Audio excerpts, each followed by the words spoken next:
بسم اللہ الرحمن الرحیم۔ تمام سامعین کو روحیل خان کا خلوص بھرا سلام۔ واقعہ کربلا تاریخ اسلام کا وہ پرسوز واقعہ ہے جو قیامت تک نہیں بھلایا جا سکتا، جس میں نواسۂ رسول حضرت امام حسین رضی اللہ تعالی عنہ شہید کر دیے گئے تھے۔ یزید خلیفہ کے مسند پر برجمان ہو چکا تھا اور اس کے لیے سب سے بڑا خطرہ اللہ اور اس کے رسول صلی اللہ علیہ وسلم اور دین اسلام پر ڈٹ جانے والے حضرت امام حسین رضی اللہ تعالی عنہ تھے، جنہوں نے اپنے نانا کے حق پر مر مٹنے اور اسے بچانے کی قسم کھا رکھی تھی۔ یزید سمجھ رہا تھا کہ والد اور بھائی کی شہادت کے بعد حضرت امام حسین رضی اللہ تعالی عنہ کمزور ہو چکے ہیں۔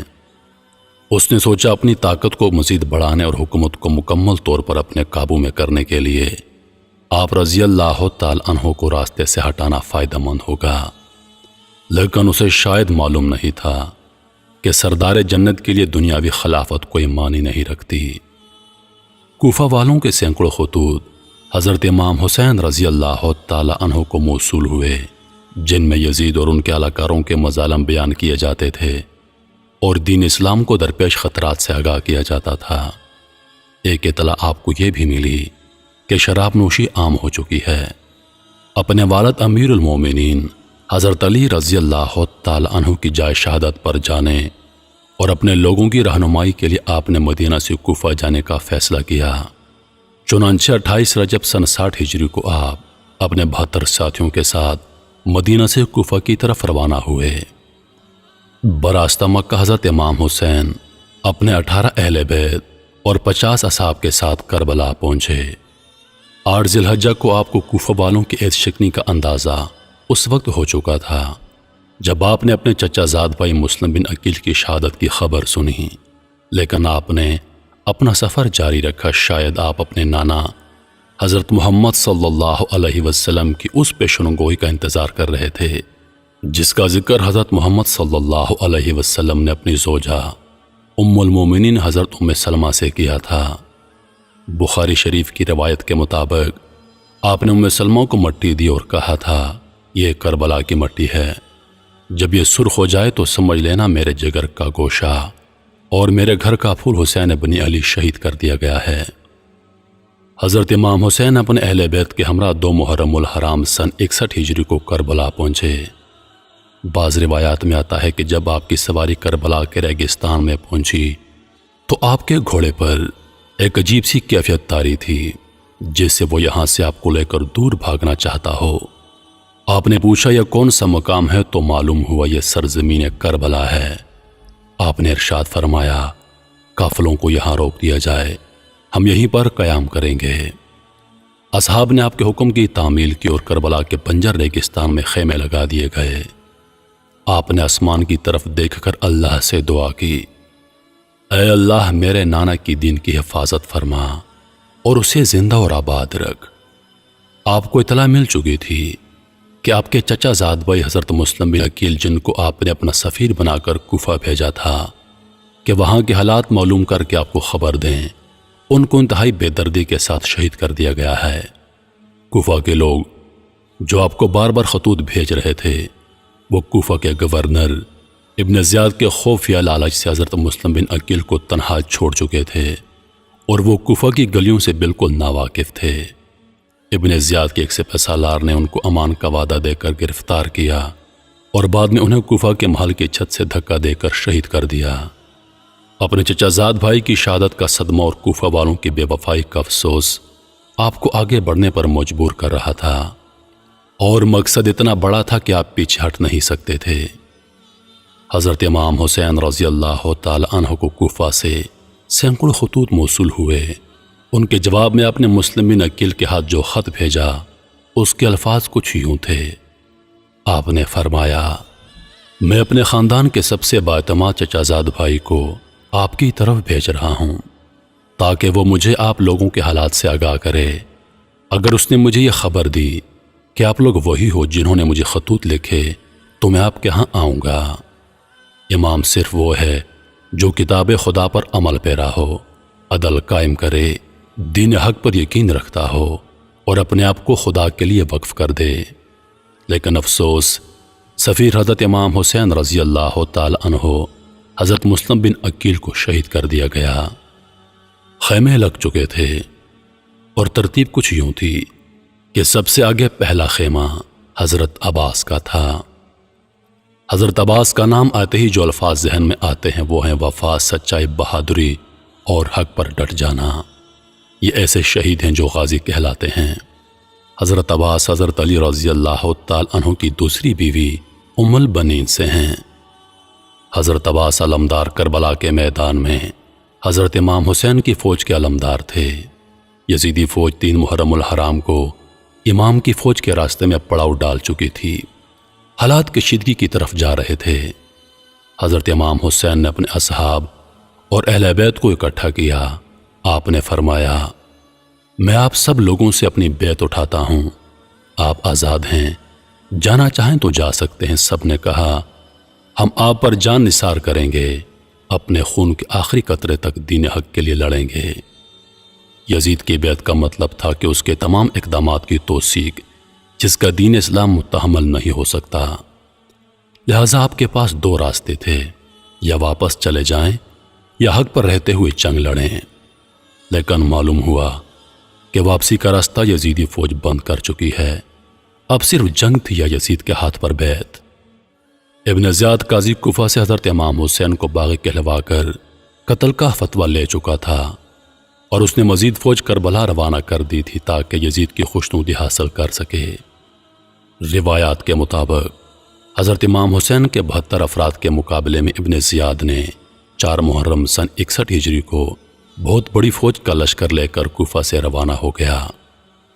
حضرت امام حسین کے ساتھ یزیدی فوج کے مذاکرات جاری تھے۔ 7 محرم الحرام کو یزیدی فوج نے طاقت کے نشے میں مست ہو کر حضرت امام حسین کو پیغام بھیجا، آپ اپنے خیمے پانی کے قریب سے اٹھا لیں، اور راستے میں یزیدی فوج کو بٹھا دیا گیا۔ امام نے پانی بند کرنے کا یہ ظلم اس لیے برداشت کر لیا کہ کہیں بعد میں لوگ یہ نہ کہیں کہ حضرت امام حسین اور یزیدی فوج میں تنازع پانی کا تھا اور جس پر لڑائی ہوئی۔ آپ نے ظلم برداشت کیا اور اپنے اصحاب کے ساتھ خیموں کو پانی سے دور لے گئے۔ تپتے صحرا میں سب لوگ پانی کی پیاس سے تڑپنے لگے۔ لوگوں نے پانی کا تقاضا کیا، لیکن یزیدی فوج نے امام پر پانی بند کر دیا۔ بچوں سے زیادہ دین اسلام کی فکر تھی کہ یہ کن ظالموں کے ہاتھ اقتدار آ گیا ہے۔ یہ لوگ زمانہ جاہلیت سے زیادہ خطرناک اور گمراہ تھے۔ امام کسی صورت بھی یزید کے ہاتھ پر بیعت کرنے کو تیار نہ تھے۔ امام نے فرمایا، ہمارا راستہ چھوڑ دو، ہم کوفہ یا کہیں اور چلے جاتے ہیں۔ لیکن یزیدی فوج کسی بدقسمت جانور کی طرح طاقت کے نشے میں چور تھی۔ اس کے سربراہ نے کہا، 2 ہی راستے ہیں، آپ یا تو بیعت کر لیں یا جنگ کے لیے تیار ہو جائیں۔ 9 محرم الحرام کو شمر یزید کے ساتھ کربلا کے میدان میں داخل ہوا۔ بعض روایات کے مطابق 9 محرم الحرام کو یزید کی فوج میں مزید جنگجو شامل کر دیے گئے تھے جو حضرت امام حسین کی فوج کے 72 جانثاروں سے جنگ کرنے کربلا میں آئے تھے۔ شمر نے آتے ہی اپنی عیاری اور مکاری کا استعمال کرنا چاہا اور اس نے حضرت عباس اور ان کے بھائیوں کے نام امان نامہ بھجوایا کہ آپ لوگ اس طلائی سے الگ ہو جائیے، آپ کو امان ہے۔ شمر نے کہا، آپ کی والدہ میرے قبیلے سے ہے اور اس رشتے سے میں آپ کا ماموں لگتا ہوں، لہٰذا آپ کو آپ کے بھائیوں سمیت امان دیتا ہوں، آپ جہاں جانا چاہیں چلے جائیے۔ حضرت عباس، جن کا نام بھی وفا کا پیکر ہے، وہ کہاں ایسی باتوں میں آ کر اپنے بھائی کو چھوڑنے والے تھے۔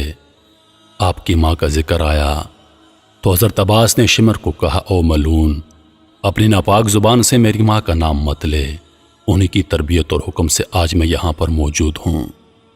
9 محرم الحرام کی رات حضرت امام حسین کو یقین ہو گیا کہ یزیدی فوج آپ کا خون بہانے کے در پر تھے۔ آپ نے اپنے تمام اصحاب اور اہل بیت کو اکٹھا کیا اور فرمایا، آپ میں سے جو جانا چاہے جا سکتا ہے، دشمن اپنے لیے جہنم خریدنا چاہتا ہے۔ میری خواہش ہے کہ میرے نانا کی امتی جہنم سے بچ جائیں، لیکن وہ ہمارے خون کے پیاسے ہیں۔ روایات میں آتا ہے کہ حضرت امام حسین نے روشنی ماتم کروا دی کہ اگر کوئی جانا چاہے تو چلا جائے۔ کچھ دیر کے بعد آپ نے اپنے باوفا بھائی اور ساتھی کو کہا، عباس روشنی بڑھا دو، یعنی حضرت امام حسین کو یقین تھا یہ میرا بھائی مجھے تنہا نہیں چھوڑے گا۔ 10 محرم الحرام کا شروع ہوا۔ تمام اصحاب اور اہل بیت نے رات جاگ کر گزاری تھی۔ سب لوگ پیاس سے نڈھال تھے۔ 7 محرم کی شام کو حضرت امام حسین کے حکم سے حضرت عباس اپنے چند افراد کے ساتھ یزیدی فوج کو دھکیلتے ہوئے فرات سے پانی کا مشکیزہ بھر کر لائے تھے، لیکن 10 محرم کو فوج کئی گنا بڑھ چکی تھی۔ شمر راستے میں حائل تھا۔ پیاسے بچوں کی ڈوبتی چیخیں اور سسکیاں ماحول کو پرآشوب بنا رہی تھیں۔ حضرت امام حسین کی 4 سالہ بیٹی حضرت بی بی سکینہ پیاس سے نڈھال تھی۔ انہوں نے اپنے چچا حضرت عباس سے پانی کا تقاضا کیا۔ حضرت عباس بی بی سکینہ اور حضرت علی اصغر کے لیے پانی لینے نکلے۔ آپ کے ایک ہاتھ میں علم تھا اور دوسرے ہاتھ میں تلوار تھی۔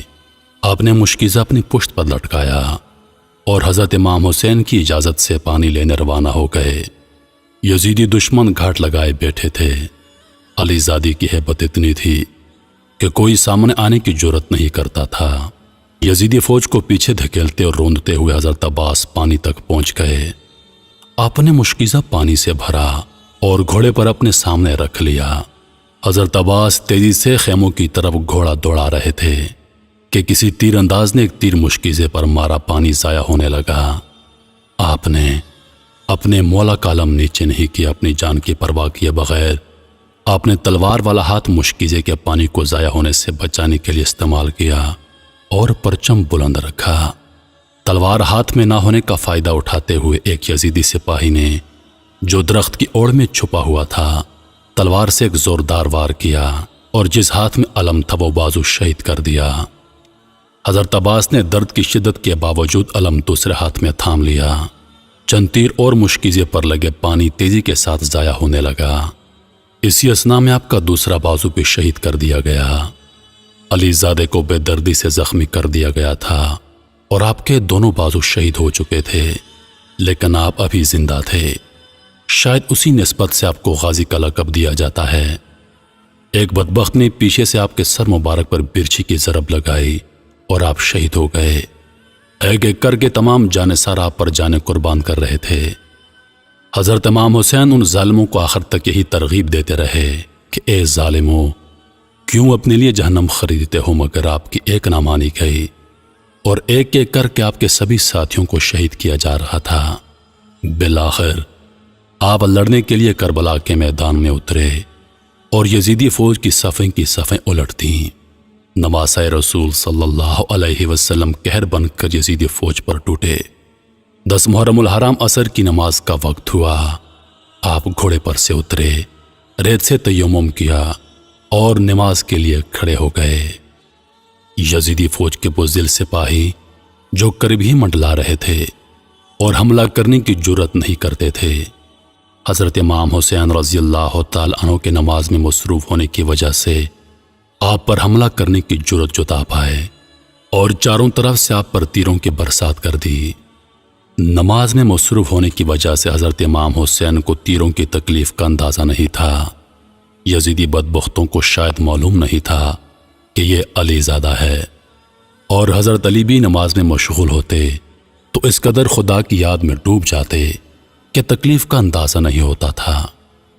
جب حضرت امام حسین رضی اللہ تعالی عنہ سجدے میں گئے تو شمر نے اپنی تلوار کی ضرب سے آپ کا سر مبارک جسم سے الگ کر دیا اور اس کو نیزے پہ بلند کیا۔ حضرت زینب رضی اللہ تعالی عنہا یہ سارا منظر دیکھ رہی تھیں۔